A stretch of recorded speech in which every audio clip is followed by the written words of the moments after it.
you go.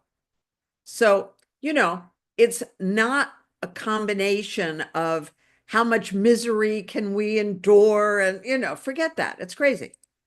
Making people happy and showing them how to do that. That's the key. So I'm glad that you expand on that because you said that you want them to, if they're going to be together, especially forever or for a long haul, it has to be healthy. So what does that look like a healthy relationship? Joyous. Healthy has a connotation of diagnosis, which isn't that's not who you are, and that's not who I am. But we're talking about happy, peaceful, mutually supportive. If it's an intimate partnership, passionate. If monogamy is important to you, monogamous. That the financial aspect of it is thriving because the people know how to control their minds. They have a gift that they are sharing with the world for which they're paid. So I teach all of these things in my various aspects of coaching, and people literally transform their lives. And I got two awards at the end of last year. One is from, thank you. One is from Vogue Daily, and the other one is from Cali Post about my being in the top 10 most successful transformative coach and, supportive coach, the most unique skills, etc. So I'm serious about this stuff, walking the walk. So I love that because I know for me, I worked very hard to not only find the type of relationship that I want, but to make sure that I can contribute in a healthy way to that relationship. And that's because I had some difficulty in my relationships earlier on. And that was like one of the catalysts that I got into it. So, what got you started into doing this and why? 25 years ago, I had a life-threatening divorce and was almost murdered. So that wakes you up. It's like, okay, something isn't working in this picture. And his medical doctor prescribed two steroids, and he was allergic to either, probably, and the combination of both made him literally insane. And he was a clinical psychologist, very successful, and he became a crazy person. And I had the skills to talk my way out of being killed, point blank range. And so after I survived and I created my own witness protection program, I went into hiding and I said to myself, you know, um, now what? As well, of course, first of all, I had to save my life and I had to figure all this out, and I did. And then I said, well, I've learned skills that obviously nobody knows because it took me, a year to find the third attorney who saved my life. The first one didn't know anything to do. The second one was just a con man. And the third one was the genius. Well, so now I have skills I need to share with the world. So I started a nonprofit. And since then, in addition to my private clients, I've offered 10,000 free sessions to people because people don't know the truth about divorce. They don't know the truth about domestic violence. They don't know the truth about how to avoid or even heal someone who has this, crazy PTSD response. That is exactly what it was with him. It triggered old PTSD. And so I've become an expert in eliminating all of that for people. That is quite the catalyst to get involved in this. Like it's interesting that so many of us, right, like who are either therapists, coaches, especially when it comes to relationship, we all have our own trauma, right? And it shows up in so many different ways. Like it could be that, okay, I want to help people because I've helped myself and I had to figure it out. And then when we get into a relationship, sometimes that will come up in our relationships and we just don't know why. So I guess another question I would have for you then is what is the biggest error that most couples make that triggers this either fight or as some people call this civil war? There are a few really urgent things that I recommend everybody know. So, ignoring your boyfriend or girlfriend's temper is a potential lethal decision on your part.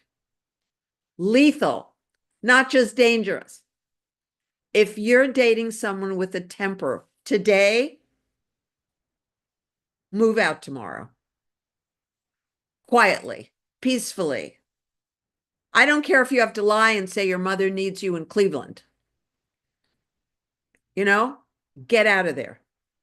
It will not get better as this person gets older and this person's adrenal cortisol gets less and less, and this person's positive brain chemistry diminishes over time due to age. This rage will get worse. If you're dating someone who is an alcoholic or an addict today, move out tomorrow quietly. Say whatever you have to say, but get out of there. These are the biggest and most dangerous decisions. Now, I can teach you how to motivate your partner to give up rage, get rid of anger, give up alcoholism, and get rid of addiction. I can do all that. I've been doing it for 25 years. But hey, if you don't have to hire me and work with me for 3 months, why do it? If you can just move on and get to a safe place and start a relationship with somebody who's peaceful and happy, wouldn't that be the best bet? I think so. I really do. So that's my first advice. Get out of Dodge. Why do you think then so many people stay in relationships like that and feel that they're trapped in it? Well, normally it's because we had families ourselves that was, dysfunctional to say the least. It isn't just because he's so good looking and she's so pretty. It isn't just because they're so sexy and they're so successful, though it looks that way on the outside, right? Oh my God, he looks like Clark Gable combined with Errol Flynn, but by the way, he started drinking, at about 4 in the afternoon, and by 2 in the morning, he's still drinking. So I had the wisdom to move on, right? But I didn't always have the wisdom to move on. And, I married a guy who had extreme PTSD. He told me what had happened to him. He told me all of it, but he was a very prominent therapist. So I assumed foolishly that he had it under control. And perhaps he did until the medical doctor gave him human growth hormone and testosterone to self inject daily. And then he became a crazy person. But do you want that choice?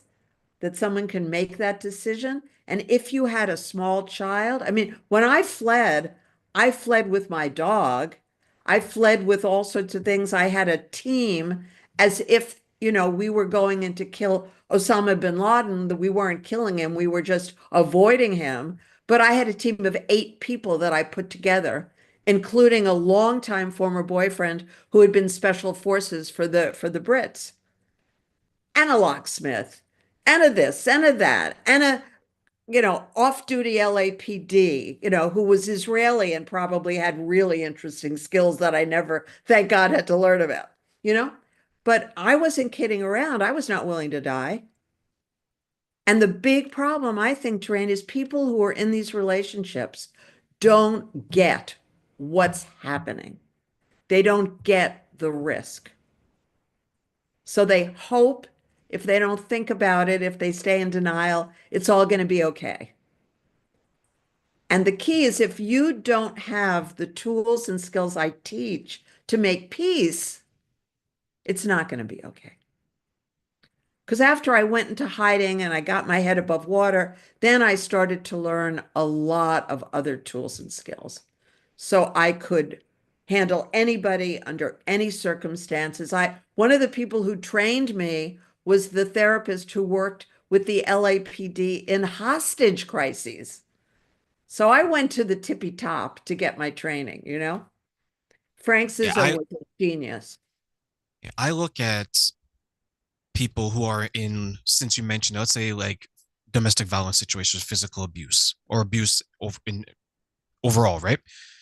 And some of the struggles that they share with me, the ones I work with, and from what I've seen in interviews and things like that, is that there's like a fork in the road when it comes to that relationship where something will happen and then they have a decision. Either they can continue with the relationship or they can leave the relationship.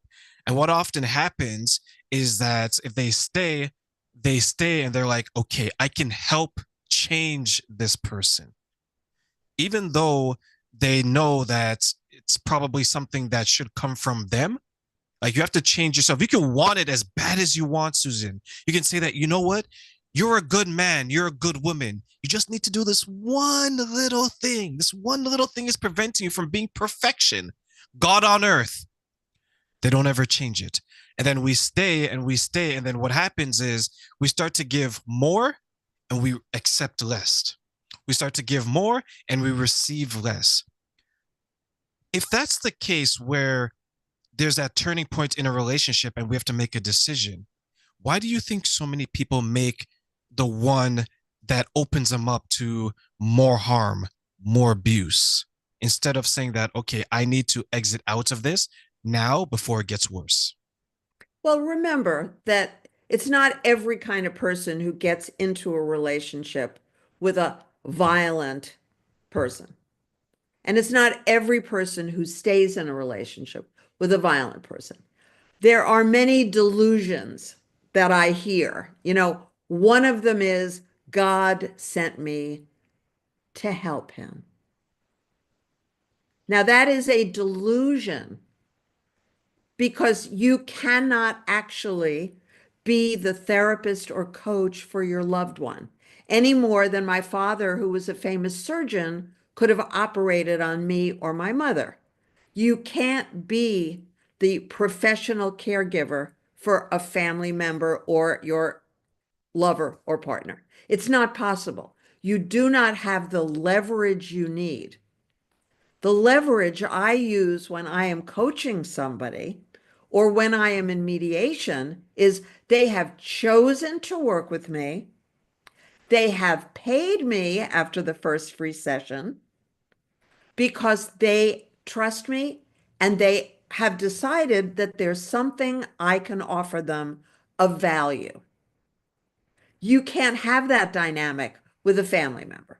So if you're listening to the show and you think that the person you are in a committed relationship with or dating is someone that you've been sent to help, I guarantee that you are confused and it is not true. And if you look in any shelter for women and children, that is the most common thing that is misunderstood by those tragic creatures who could have left before they were beaten and bloodied. And I'm talking about the children too. So you have to get out of it now if this person is dangerous. And don't stay because he or she says, I'll get professional help tomorrow. Because professional help can take them years if it's traditional professional help. Now, if somebody has extreme PTSD and they do rapid eye movement therapy and they are willing to use all the supplements and do many other things that I recommend, they could get well in 6 months. But don't live with them for those 6 months because it's not going to be a pretty sight. And you can really trust me on this. So, Susan, at that point, then, when someone decides that they want healthier relationships and they're going to exit out of the bad ones and then enter ones that are more positive in nature, more constructive, and more conducive to what they want, how does this person then ensure that the trauma, the PTSD from their previous relationship doesn't impact their current or future relationships? They need skills. They need new skills. The first thing you have to do is to acknowledge that if you'd had more skills, then you would have never dated Tom, Dick, or Harry. you would have been that highly practical person. I remember, and I'm a very romantic person, and I certainly learned from my mistakes, right? But I remember I went to a party in LA, and it was a spiritual party, longtime meditators. Most of us had just come back from a place in India. I've been to India 57 times, so all this spiritual stuff.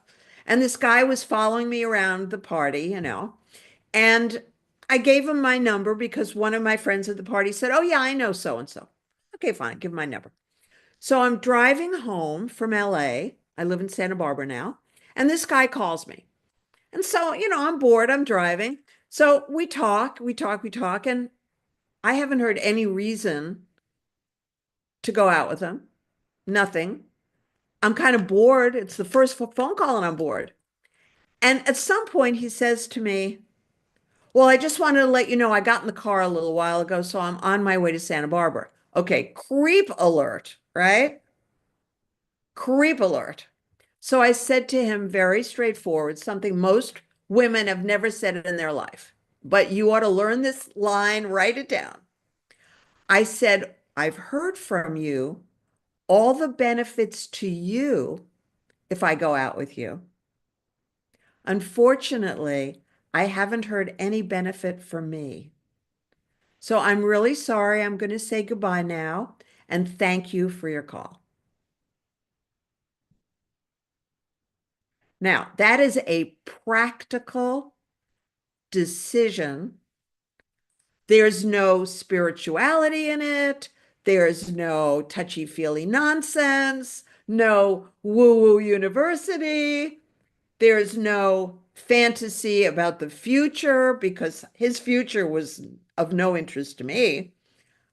And it was great because I had no motive to go out with him. But that moment is what you long for, the clarity. You have to have that clarity when you're thinking about dating somebody in this day and age. Doesn't matter if it's someone who knows somebody. That's why I gave you this example. It's somebody on a dating site. It's not just somebody in a club or bar. This is somebody who a close friend knew. But when I called the close friend the next day, I said, "By the way, this is what happened last night." He said, "Oh, I'm glad because I would never want you to go out with him." So I said, "Well, the next time, tell me or another woman clearly, don't go out with him." I wonder, Susan, like that's a perfect example of making sure that you filter out the type of person that you don't want. And I think a lot of people need to do that more so than they don't, especially because as we get older, right, we have the old joke, right? We have more time behind us than we do in front of us, right? And I see so many people, men and women, who, when it comes to relationships, the romantic kind, if you were to ask them what is it that they want, they can't answer that question. And when you ask them what does a relationship look like to them, they struggle to say, okay, this is the type of relationship I want. And as you put it out, right? And this is how it's going to benefit me. This is how it's going to benefit you. And when it comes to the communication of that, there seems to either be an inability to communicate what they want, or maybe they have no idea what they want. But then they will know Right? what they don't want. When I work with them in my perfect life partner program, right? They don't know what it is. So your job, and if you're listening to this podcast, do it, in the next couple of days. 50 line items to 100 line items. He is mentally healthy. He is physically healthy. He is single. He is seeking his perfect life partner. And for most people, he is monogamous. Those are non-negotiable. That's the top five. For most people, also, he is financially self-supporting. Another important one. Now, those six, you have to have about 10 that have to do with his appearance, about 10 that have to do with his lifestyle, about 10 that have to do with his sexual preferences, because it has to match your sexual preferences, 10 that have to do with family and friends and what it's all like. And if you're planning on having children, then all of that. 50 to 100 line items. And if you come up with 99 or 100, you're much better off because you are sending out your vibe. This is the person. I know who I want. God, send me this person, or whatever you call God. Send me this person. Not, I'm confused, send me a bunch of misfits. So people say to me, have I made a mistake? My friends tell me I'm much too picky. I said, your friends are absolutely wrong. You must be 100% selective. That is the crucial aspect of dating. So I could tell you a great quick story about that if you want. Okay. So a couple of years ago, I was annoyed with the man I was dating and I was about to end it. And so I wanted an upgrade from that guy. So now that guy had a lot going for him. You know, he's a Yale undergrad. He was in Hillary and Bill Clinton's Yale law class. He's, 6'3". He's a crew guy, senior crew. He's really, really smart, but he has no emotional affect. I got tired of it because I realized, oh my God, this guy's on the spectrum. This is not a fit for me. And he's not generous. So I said, okay, let me see how fast I can manifest, somebody who's got all of the things I like and some things that this other guy doesn't have. Literally in 3 days, this is what I asked for, and this is who appeared. And I was just kidding around. I'm really not as superficial as this sounds, I promise you. So I said, well, that guy was all Yale, and they're all Republicans. I'm not, I'm a Democrat. Give me a Harvard guy. My family are all Harvard people, my cousins and uncles, all that. Give me a Harvard guy.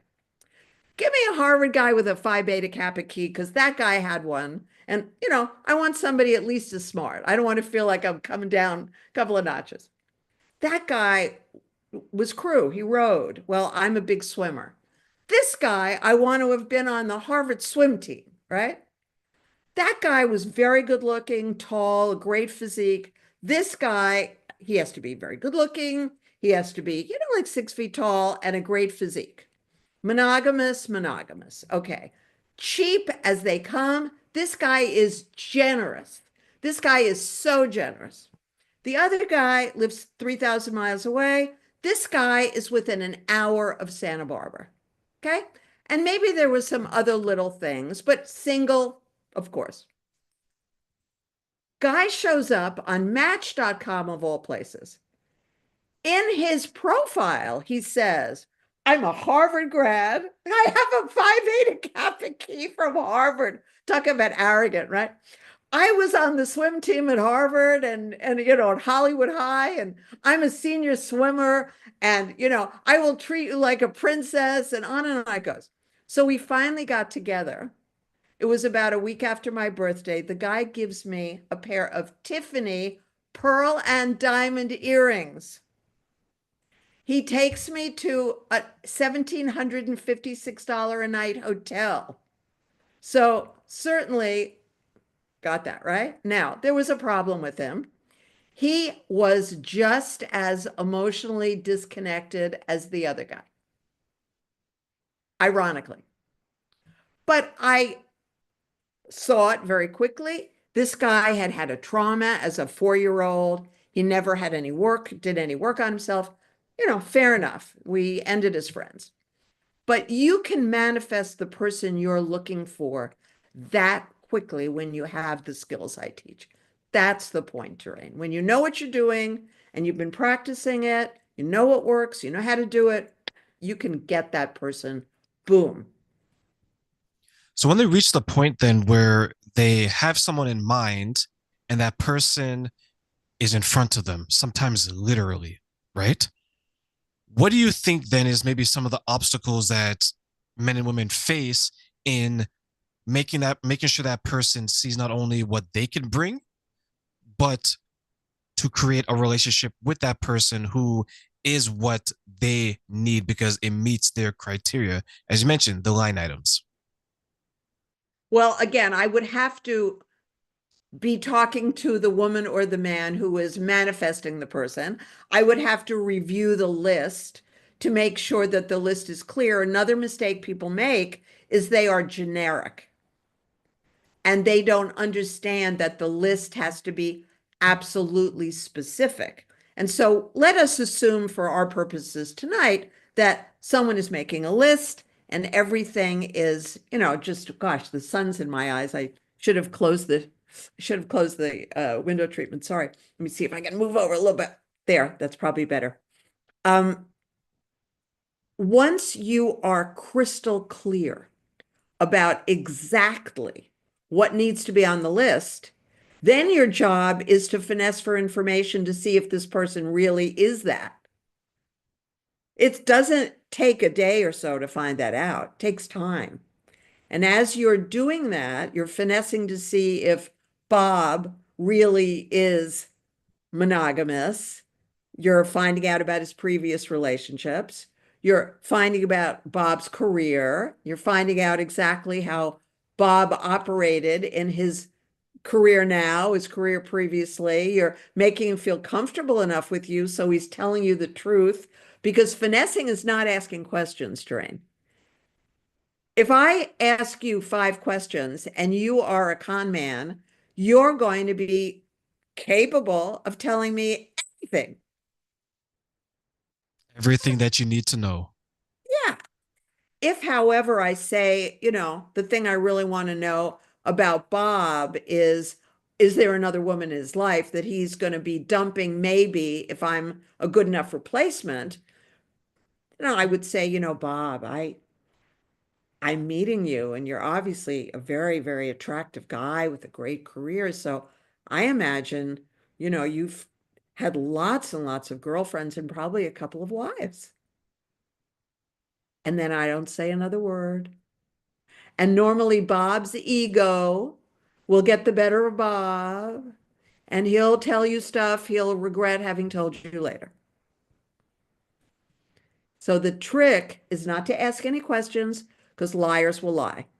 Finessing, I imagine, Bob, that you blah, blah, blah. That's the way to catch somebody in a lie.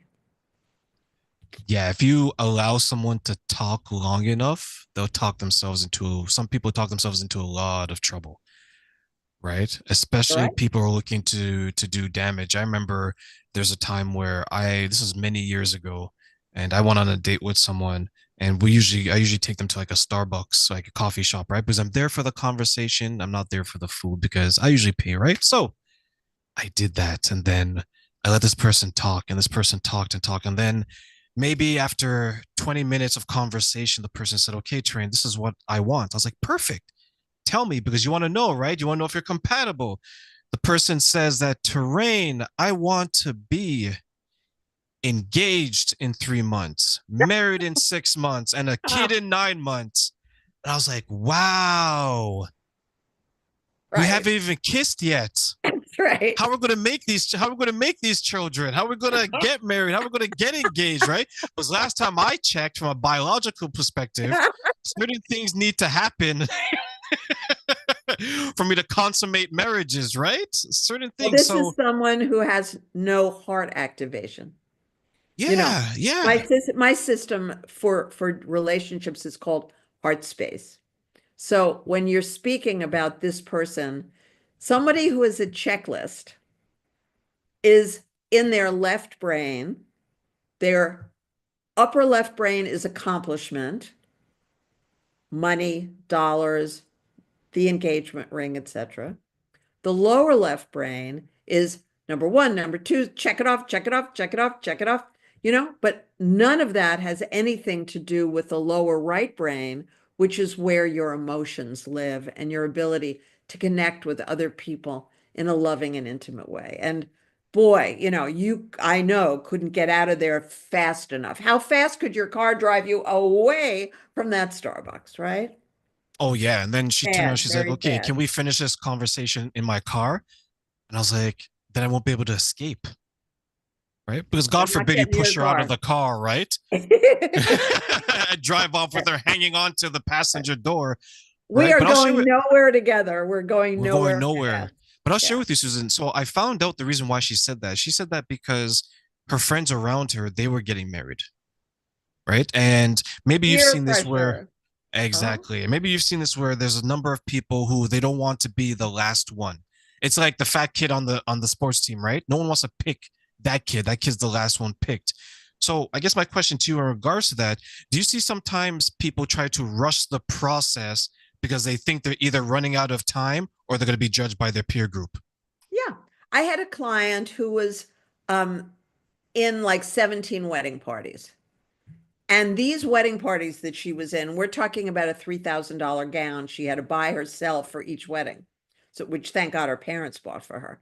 But I mean, it was like crazy stuff. So the pressure was on. But I said to her, yeah, I'm very clear you want to get married.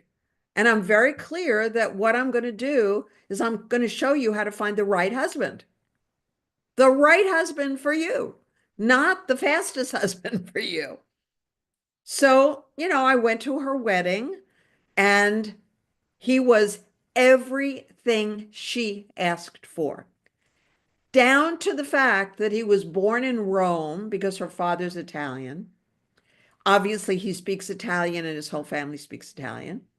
He put up with her craziness, and she was a very emotional actress who hadn't had a career before she started working with me too. She didn't have a boyfriend, didn't have a career. By the time we got finished, she had this amazing career as an actress, this incredible, perfect boyfriend, fiance, husband, father of her child. So, yes, I get the urgency. However, you have to have skills in order to produce the results you want. It's not just about a calendar. Who do you think that impacts more, men or women, and why? You mean the necessity to have children and get married, all of that, or something else? Yeah, the speed of it. Like who do you think Oh, is rushing the process more, men or oh, women, and why? it's only women. You could be 90 and father a child. You know that, right? Well, So hoping not to have my first child at 90. no, no, I hope not. I'm sure not. I'm sure not. But since you can, if you wish to, and you're healthy, father a child at 90, you have nobody whispering in your ear and there's no clock ticking. Women, really, the smart move for women is to be finished having babies at about 40. So, and women at 40 are like 5-year olds, most of them. I say this having been one of them. In what way are Americans are women that very, age? very childish. We are very Yeah, childish compared to other parts of the world, you know? yeah. How? What makes you say that? Like, how are they child? How are they more childish at that age? I have a lot of friends in various parts of the world, and I've worked with clients in, 30 different countries or who are, in North America now, but come from 30 different countries. And the Americans are like perpetual teenagers. My mother died at 78. She was still a teenager. She was fun and she was very talented. She was a famous interior designer. She was really talented, but she was like a kid. She was no different, I'm sure, than when she was in high school. I asked that question, Susan, because I believe that in this part of the world where you and I live, if we extend adolescence, like you have people 20, 30, and maybe even 40 still behaving like they're 14, still dressing like they're Oh, yeah. 14, right? Still with the same mindset. How do you think that impacts their romantic relationships? Well, now, if there's plenty of money and he wants to wear Hawaiian shirts until he's 90 and he can still surf and, money's not a factor and she likes, going to the beach and surfing too, then we can't criticize them. If they find each other and that's what they want to do. And I have clients like that. I do. However, that's, the opposite of who you and I are, Terrain. We're serious people and we're grown-ups. So The problem with somebody who is a perpetual teenager, if you don't have me and you don't have someone like me to help you avoid disaster, then there's a high probability that you're going to get into some very, very sticky situation and not be able to get out, because survival is about skills. And a lot of the skills in heart space are about self-soothing before you communicate, communicating with other people to calm them down, motivating and inspiring them to a cooperative solution that works for everybody, and then discussing whatever you need with whoever you need to implement the solutions. And that's complicated stuff. So you need tools and skills to do it. I 100% agree. And I look at some of the people that I know, and these are men now. When they're looking at their relationships, they look at their relationships with a very immature scope, right? They very superficial, right? Like she has to have a big butt, big She's tits, hot. small I waist. mean, if she's hot, whatever that That's means to that enough. guy, and that's not going to have much longevity Yeah, for yeah, like her. For her, for it's her. like, So how boring is that? I thought by the time I turned 40, people would stop reacting to me that way. Okay, it still hasn't stopped. I'm substantially older than that. And men who are like that don't change. And if they thought it was cute to say that when I was 14, 24, 34, they still think it's cute. It isn't cute. It's boring.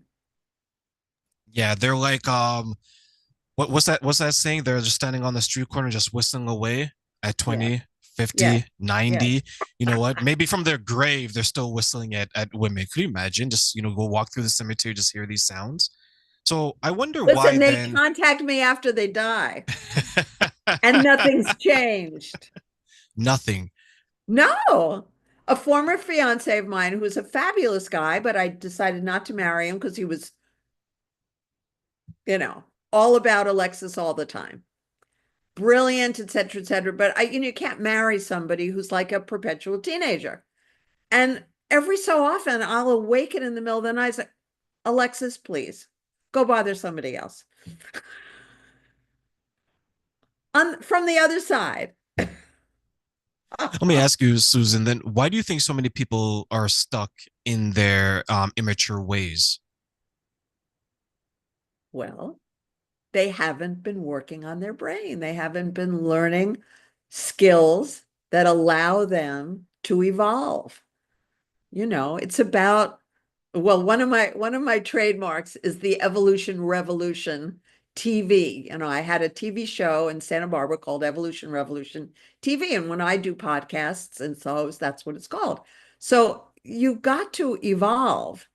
And if you're going to evolve, that means you have to have new tools and skills. You have to become a lifelong learner. As Terrain, you are obviously, and I am too. Yeah, sometimes I look back and everything that I know now, I look back on like my 20s because I learned a lot after my 20s because I was just trying to survive in my 20s, right? I look back and I'm like, how did I even date without knowing what I know now? Do you sometimes look back at your previous dating experience like another life where you're like, oh my God, I was actually that person way back then?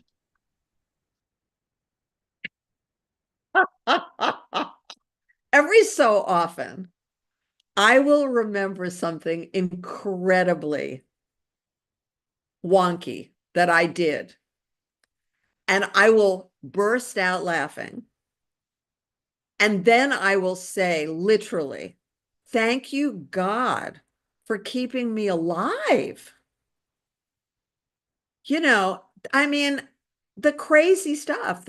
Well, I grew up in the 70s, so if that was the craziest, yes. So everybody was crazy. Everybody was using drugs. Everybody was doing all sorts of things. And, the little bit of, non-serious drugs that I did was still dangerous. And I wouldn't make the same choice now. But by the grace of God, as they say, you and I are still here, right?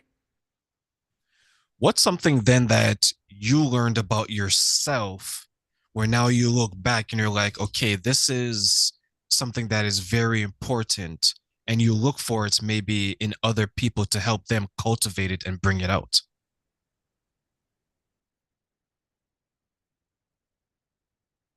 I think that the most important thing I learned as I got more serious, which didn't just come with age, it came with all the studying I've done. I have been studying with some famous expert of something my entire life since I was 14 years old. So that's a long, long time. I think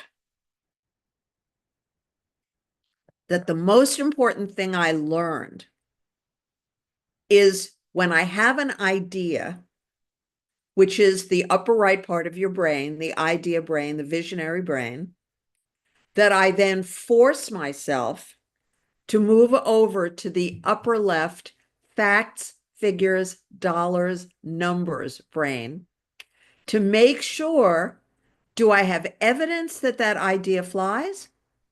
Do I not have evidence? If I don't have evidence, I drop it.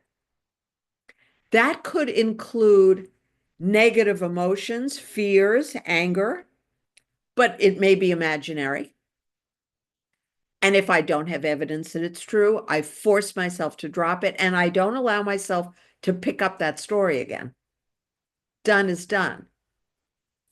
I remember calling the guy that I mentioned earlier, who's the LAPD off duty, who helped me escape from my home. And I had him follow my husband, which is how I knew that my husband was having an affair. I basically hired him to prove that my husband was not having an affair. If you can imagine, I was that dumb. When it was like, oh, it was right in my face. But anyway, so many years later, I call him, we stayed friends, and I said, I'm wondering if I could hire you to check on so and so because I have a feeling that he is also stepping out. So this guy says to me, Susan, you already know the answer. You don't have to pay me twice. You're a very smart woman. And I really appreciate it. He saved me a couple of $1,000, you know? I said, thank you so much because I had an idea and I had forgotten to actually look at what the data is. You know, my clients think I'm psychic. I'm not psychic all the time, sometimes. But sometimes the data they provide is crystal clear. Yes, you're probably going to lose your job because you haven't been showing up on time and you haven't done your work and you have a bad attitude. Yeah, you probably lose your job, right? Or, yeah, your husband or your boyfriend probably is going to move on because you told me 3 months ago you didn't really love him and you'd outgrown him. And that's got to show itself in your behavior at home, you know? So it's having an idea and forcing yourself to look at the facts in the case, which then allow you to make a proper, peaceful, calm decision about what you want to do and the conversations you might need to have. But calmly, always calmly. So as we close, Susan, I'm going to give you three wishes, right? And these wishes are, you can use them any way you want when it comes to, but here's the question for your three wishes. What is it that you would want people to know, not only about themselves, but in regards to what they can bring into a relationship? Clarify for me how that ties into a wish. So you can wish that they know, that they would know it. Oh, thank you. Duh. Okay, got it. Okay, I wish. Well, I am committed to, so better than wishing. I am committed to offering people the skill they need to self-soothe before speaking or acting so that they get the results they're looking for. It's called brain breathing. It's on my YouTube channel. I'm sure, Tran, you can put it in the show notes. Everybody can watch this 5-minute video, learn this 3-minute technique. It is a lifesaver. Brain breathe. That's the first thing. The second thing is any one of you who ever listens to or watches this podcast, remember, I've offered 10,000 free sessions, private sessions to people, confidential and private. And if you have a serious problem, you should be the next person. So you'll have access to my email address, my website, my phone. Ask, because my life is dedicated to help people having the best, safest, most beautiful, most loving relationships. The third is, I wish for you whatever you wish for yourself.